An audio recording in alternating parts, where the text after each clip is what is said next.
En Ramataim, una ciudad situada en las montañas de Efraín, vivía un hombre llamado Elcana, que se destacaba por su ilustre linaje, perteneciente a la familia de Zuf.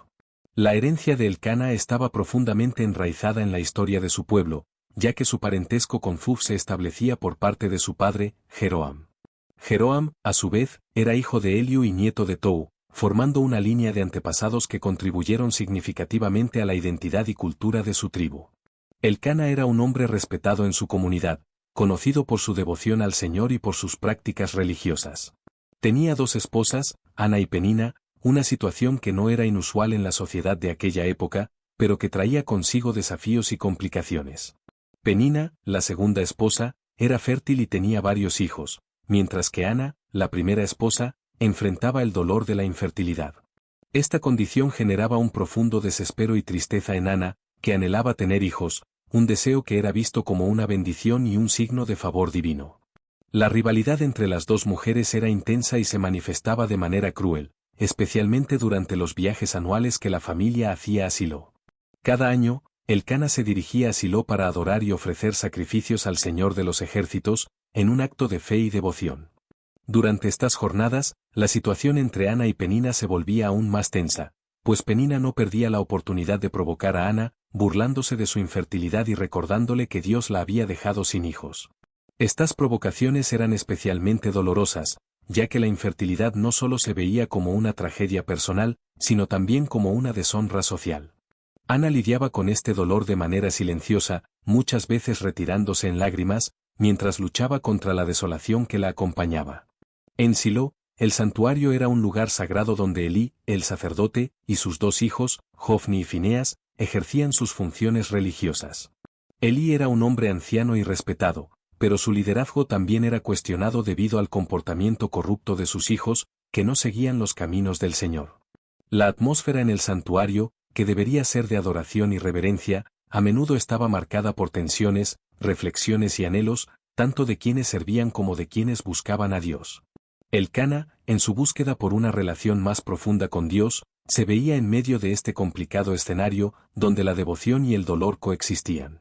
Así, la vida de Elcana estaba marcada por una lucha constante entre la fe y la realidad de sus circunstancias, y la dinámica entre sus esposas servía como un reflejo de las complejidades de la vida familiar y de la condición humana en su búsqueda por propósito y significado.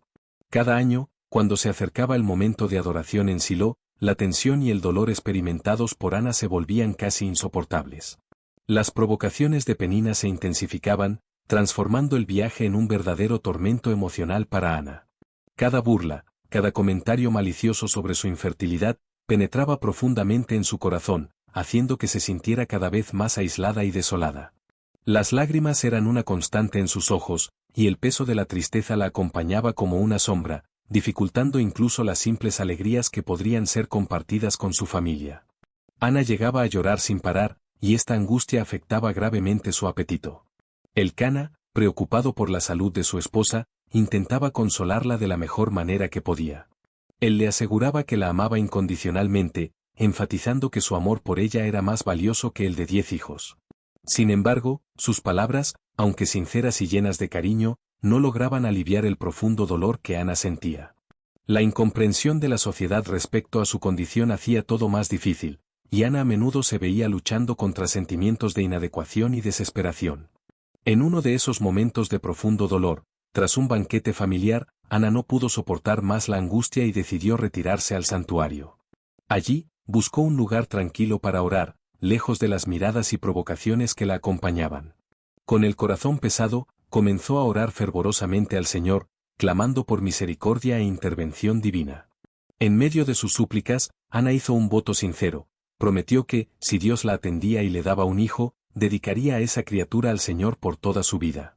Esta promesa era un reflejo de su profunda fe y deseo de retribuir a Dios por la bendición que tanto anhelaba. Mientras Ana oraba, Elí, el sacerdote, la observaba en silencio. Notó que los labios de Ana se movían, pero no escuchaba ningún sonido, lo que lo llevó a pensar que podría estar ebria. Intrigado y preocupado, Elí se acercó y le preguntó sobre su condición.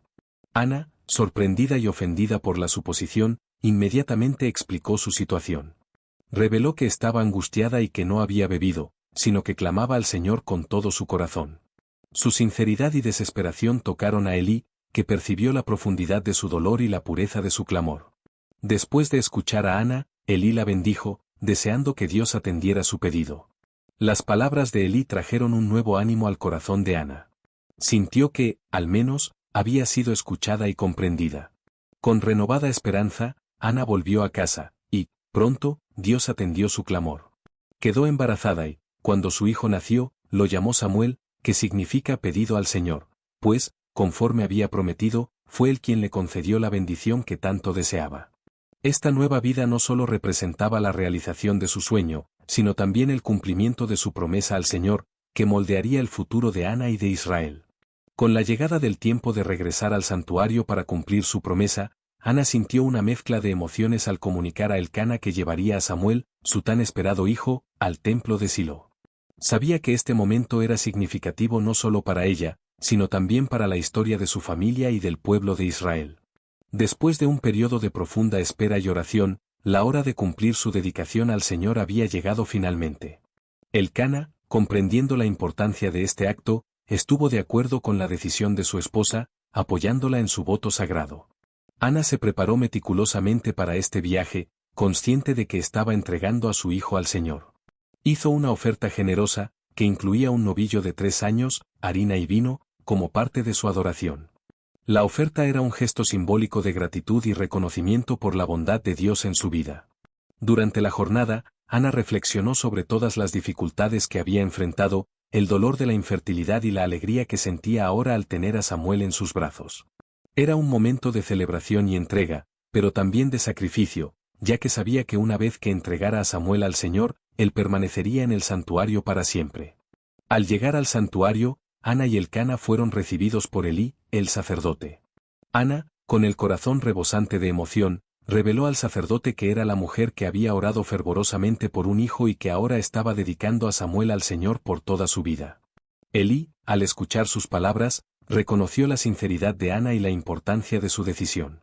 Él bendijo a Ana y a la familia, reconociendo la mano de Dios en sus vidas. Juntos, Ana y Elcana adoraron al Señor en ese lugar sagrado. Ana, tomada por la gratitud y la emoción del momento, entonó un cántico de alabanza. Sus palabras eran una exaltación a la grandeza de Dios y una declaración de fe en su soberanía. El cántico no era solo una expresión de gratitud, sino también una poderosa afirmación de que Dios es capaz de transformar la tristeza en alegría y la esterilidad en fecundidad. Ana cantaba sobre la grandeza de Dios, sobre cómo Él revierte las situaciones y trae esperanza donde antes había desespero. La música de Ana reverberó en el santuario, creando una atmósfera de adoración y reverencia. Ella no solo celebraba el regalo de Samuel, sino que también proclamaba la fidelidad de Dios a su pueblo. A través de su canción, Ana se convertía en testigo de la bondad divina y en un ejemplo de fe inquebrantable.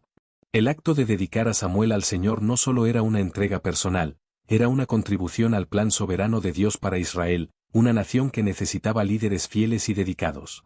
Al final de su cántico, Ana sintió que su vida había cambiado para siempre, y que, a partir de ese momento, Samuel sería no solo su hijo, sino también un siervo del Altísimo, listo para cumplir el propósito que Dios tenía para él. Con el paso del tiempo, Ana tuvo más hijos, experimentando la alegría que la maternidad traía, pero Samuel permaneció en el santuario, sirviendo al Señor bajo la supervisión de Elí. Desde su entrega al Señor, Samuel se había convertido en un joven dedicado y fiel, aprendiendo los rituales del culto y las leyes de Dios. Crecía en sabiduría y carácter, siendo moldeado bajo la mirada atenta de Elí, que se volvía cada vez más anciano y cansado. Elí, que había dedicado su vida a servir a Dios, comenzó a percibir que sus propios hijos, Jofni y Fineas, no seguían el ejemplo de fe e integridad que él había intentado transmitir.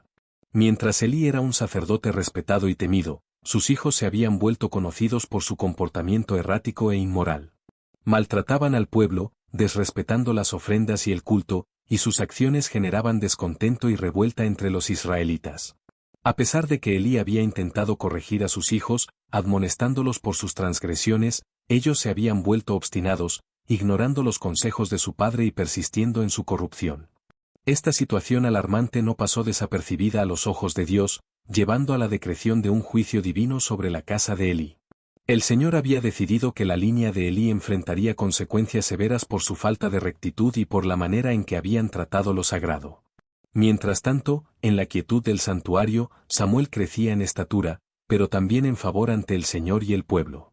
Se estaba convirtiendo en un ejemplo de devoción y servicio, atrayendo respeto y admiración por su compromiso con Dios. Samuel era un joven que buscaba entender y seguir la voluntad del Señor, y su vida estaba a punto de tomar un rumbo aún más significativo.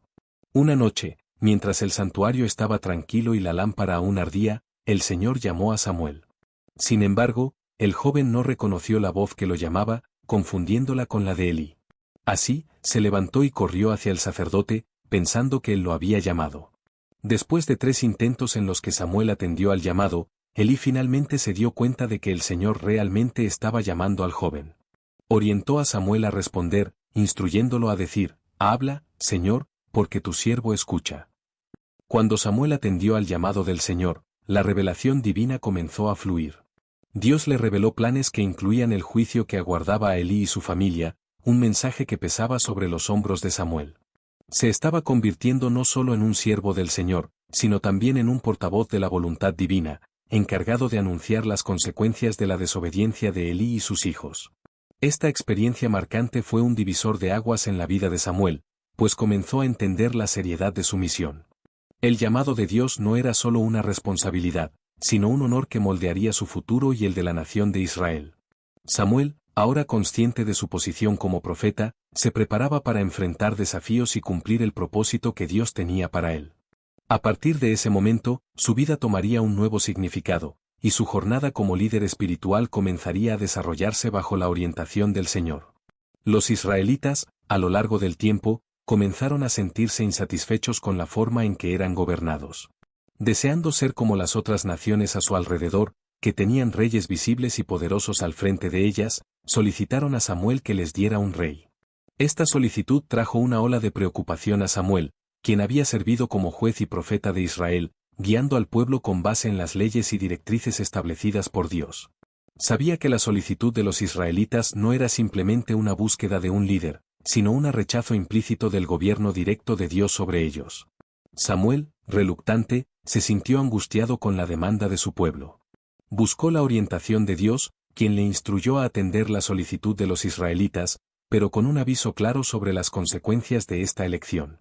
El Señor reveló a Samuel que, aunque el pueblo estaba pidiendo un rey, su deseo reflejaba una falta de confianza en Dios y una incapacidad para ver que Él era el verdadero rey de Israel. Dios orientó a Samuel a advertir al pueblo sobre lo que significaría tener un rey humano, enumerando las implicaciones y los riesgos de esta decisión. Así, Samuel convocó al pueblo y, en un discurso solemne, explicó las consecuencias de su elección. Advirtió que un rey tomaría a sus hijos para el ejército, exigiría impuestos sobre sus cosechas y propiedades, y podría incluso confiscar sus tierras. Los exhortó, diciendo que un rey podría convertirse en un tirano, llevándolos a un estado de opresión y descontento. Sin embargo, los israelitas estaban determinados a seguir adelante con su pedido, insistiendo en que deseaban un rey para gobernarlos y liderarlos en las batallas, como las otras naciones. Ante la insistencia del pueblo, Dios confirmó a Samuel que debía elegir un rey. El Señor indicó a Saúl, de la tribu de Benjamín, como el primer rey de Israel. Saúl era un hombre de apariencia imponente, se destacaba entre el pueblo, tanto por su estatura como por su presencia. Cuando Samuel se encontró con Saúl, lo ungió con aceite, un ritual sagrado que simbolizaba la elección divina y la capacitación para el liderazgo. Después de la unción, Samuel orientó a Saúl sobre su nueva responsabilidad, reiterando la importancia de seguir los mandamientos de Dios y gobernar con sabiduría y justicia. Enfatizó que la verdadera fuerza de un rey no estaba solo en su poder militar, sino en su capacidad de escuchar la voz de Dios y actuar de acuerdo a su voluntad. Esta responsabilidad era monumental, y Samuel advirtió a Saúl sobre las implicaciones de sus acciones, tanto para él como para el pueblo que lideraría. La unción de Saúl marcó el inicio de una nueva era en Israel, pero también lanzó una sombra de incertidumbre sobre el futuro. Mientras el pueblo celebraba la elección de un rey, Samuel sabía que el verdadero liderazgo siempre debería estar enraizado en una relación sincera con Dios. Esperaba que Saúl comprendiera la seriedad de su papel y buscara la orientación divina en todas sus decisiones, pues el destino de Israel dependía de la fidelidad de su nuevo rey al Señor. Saúl, sin embargo, falló en seguir las órdenes divinas durante una campaña decisiva contra los amalequitas, un pueblo conocido por su hostilidad y ataque a Israel. Dios había dado instrucciones claras a Saúl a través de Samuel: debía destruir completamente a los amalequitas, no perdonando nada, ni siquiera al rey Agag, y asegurarse de que ningún bien quedara atrás. Esta orden no era solo una cuestión de estrategia militar, sino también de juicio divino, dado que los amalequitas se habían opuesto al pueblo de Dios de manera tan brutal en el pasado. Sin embargo, durante la ejecución de esta misión, Saúl tomó decisiones que contradijeron las instrucciones que había recibido. Decidió perdonar al rey Agag, creyendo que mantener al líder vivo podría ser una ventaja, y también salvó los mejores animales del rebaño, incluyendo ovejas y bueyes, que eran los mejores de la tierra. Cuando fue confrontado sobre su desobediencia, Saúl justificó sus acciones afirmando que había guardado los animales para ofrecer sacrificios al Señor. Intentó presentar su desobediencia como una forma de adoración, argumentando que los sacrificios ofrecidos a Dios eran más importantes que seguir las órdenes directamente. Sin embargo, esta justificación no convenció a Samuel, quien inmediatamente se dio cuenta de que la desobediencia de Saúl era una afrenta a la soberanía de Dios. El Señor ya había revelado a Samuel que su rechazo recaería sobre Saúl debido a su falta de fidelidad. Esta desobediencia no era un error aislado, sino un patrón de comportamiento que mostraba que Saúl no estaba dispuesto a someterse completamente a la voluntad de Dios. Como resultado de esta grave transgresión, Dios decidió rechazar a Saúl como rey de Israel. La noticia fue devastadora, tanto para Samuel, que había invertido tanto en Saúl, como para el propio Saúl, que no comprendía la profundidad de sus fallas. Samuel, entristecido por la situación, pasó la noche clamando al Señor en oración, lamentando la pérdida de un rey que había comenzado con tanta promesa. Ante este escenario, Dios instruyó a Samuel a ungir a un nuevo rey, que sería David, de la casa de Yesé, en Belén. Esta nueva elección no era solo una respuesta al fracaso de Saúl, sino una oportunidad para que Dios estableciera un líder según su corazón. David, un simple pastor de ovejas, aún era desconocido para muchos, pero poseía cualidades que lo convertirían en un rey ejemplar. Samuel entendió que su misión estaba lejos de terminar, debía encontrar y ungir a David, preparando el camino para un nuevo gobierno que se fundaría en la obediencia a Dios y la búsqueda de la justicia. Este momento de transición estaba cargado de significado y simbolismo, pues marcaba una nueva era en Israel. El rechazo de Saúl como rey no solo reflejaba el juicio de Dios sobre la desobediencia, sino también la esperanza de un futuro mejor bajo el liderazgo de David, que sería conocido por su fe y su capacidad de gobernar con integridad y devoción al Señor. La historia de Saúl y David, por lo tanto, se convertiría en un relato central en la narrativa de Israel, repleta de lecciones sobre liderazgo, fidelidad y el carácter de Dios. David fue elegido por Dios, no por su apariencia, sino por su corazón. Esta elección divina fue un reflejo de la profunda sabiduría de Dios, que ve más allá de las apariencias superficiales y de las cualidades externas. Mientras las personas pueden juzgar con base en lo que es visible, Dios busca la esencia del ser humano, su carácter, sus intenciones y su disposición para seguir su voluntad. David, aún joven y un simple pastor de ovejas, poseía un corazón conforme al corazón de Dios, caracterizado por su fe, valentía y un profundo amor por su pueblo y por Dios. Cuando Samuel lo ungió, un acto sagrado y significativo que marcaba la transición de liderazgo, el Espíritu del Señor pasó a estar con David de una manera poderosa y transformadora.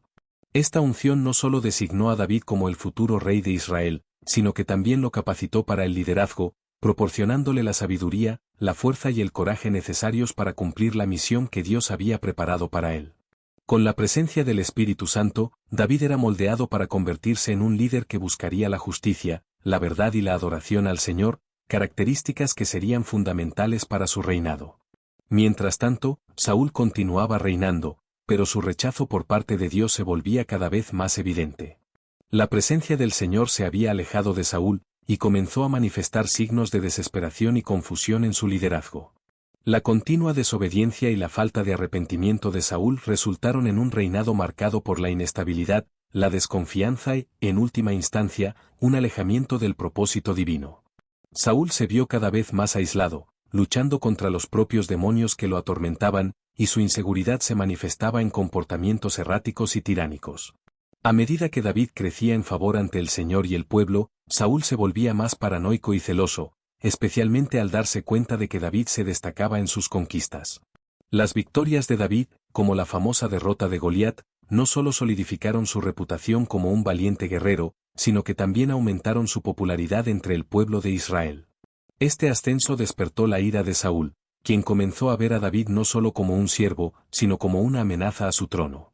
El contraste entre David y Saúl se volvía cada vez más evidente. Mientras David buscaba la orientación de Dios y se mostraba humilde en su posición, Saúl se alejaba del camino de Dios, desobedeciendo sus instrucciones y entregándose al miedo y la duda. Este desvío moral y espiritual de Saúl no solo afectó su liderazgo, sino que también tuvo repercusiones de largo alcance para toda la nación de Israel, que se volvía cada vez más dividida y confusa bajo el gobierno de un rey que había perdido el favor de Dios. De esta manera, la historia de David y Saúl se desarrollaba como un drama épico de fe, desobediencia y la soberanía de Dios, preparando el escenario para eventos que moldearían el futuro de Israel y la trayectoria de la historia bíblica. La elección de David no era solo un cambio de liderazgo, sino un paso crucial en el plan divino que llevaría a la formación de una nación unida bajo un rey que buscaría la voluntad de Dios por encima de todo. La historia de Samuel, David y Saúl es una narrativa rica en lecciones sobre fe, desobediencia, liderazgo y la soberanía de Dios. Ilustra cómo Dios obra a través de las circunstancias y personas para cumplir sus propósitos, incluso en medio de fallas humanas.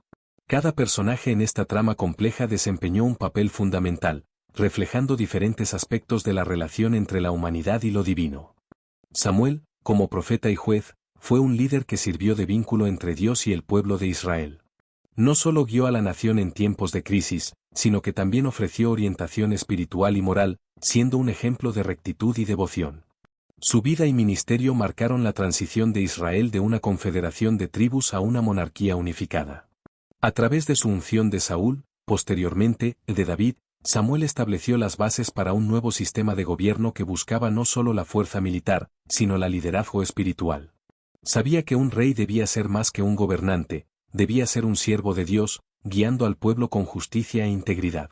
La historia de Saúl, por otro lado, sirve como una advertencia sobre las consecuencias de la desobediencia y la falta de fe. Saúl comenzó su reinado con promesas de grandeza y potencial, pero su incapacidad para seguir las instrucciones de Dios llevó a su rechazo. Esta trayectoria de Saúl ilustra cómo la desobediencia puede corromper el liderazgo y resultar en consecuencias desastrosas, no solo para el líder, sino para toda la nación. La narrativa nos recuerda que la verdadera autoridad proviene de la sumisión a la voluntad de Dios y que la arrogancia y la desobediencia pueden llevar a la ruina. David, por su parte, surge como un modelo de liderazgo que busca el corazón de Dios. Su vida está marcada por desafíos y triunfos, fe y fallas, pero, en última instancia, es recordado como un hombre conforme al corazón de Dios. La ascensión de David al trono simboliza la posibilidad de redención y restauración, mostrando que Dios puede usar incluso a los más improbables para cumplir sus planes. David no solo es un guerrero y rey, es un poeta y adorador, autor de muchos de los salmos que expresan su relación personal con Dios. Su vulnerabilidad y disposición a arrepentirse cuando se le confronta con sus errores contrastan fuertemente con la obstinación de Saúl. La narrativa de estos tres hombres también revela la soberanía de Dios, que utiliza las circunstancias de la vida para moldear el futuro de Israel. Incluso cuando las decisiones humanas parecen llevar al desorden, Dios permanece en control, orquestando eventos y personas para asegurar que sus propósitos se cumplan. La historia de Samuel, David y Saúl enseña que, a pesar de las fallas y debilidades humanas, Dios puede traer a la luz su voluntad soberana, transformando situaciones caóticas en oportunidades para el cumplimiento de su promesa. Además, esta narrativa destaca la importancia del liderazgo que se fundamenta en la fe y la obediencia a Dios. Mientras Saúl representa el liderazgo que se aleja de la voluntad divina, David ejemplifica la búsqueda constante de Dios y la disposición a seguir sus caminos. El contraste entre los dos no solo enriquece la historia, sino que también ofrece lecciones valiosas para los líderes de todas las épocas. El verdadero liderazgo es aquel que no busca poder para sí, sino que se pone al servicio del pueblo y de Dios. En resumen, la historia de Samuel, David y Saúl es mucho más que una simple crónica de eventos históricos. Es un rico tapiz de lecciones espirituales que continúan resonando a través de los siglos, desafiándonos a reflexionar sobre nuestra propia relación con Dios, nuestras elecciones y la forma en que ejercemos liderazgo en nuestras vidas.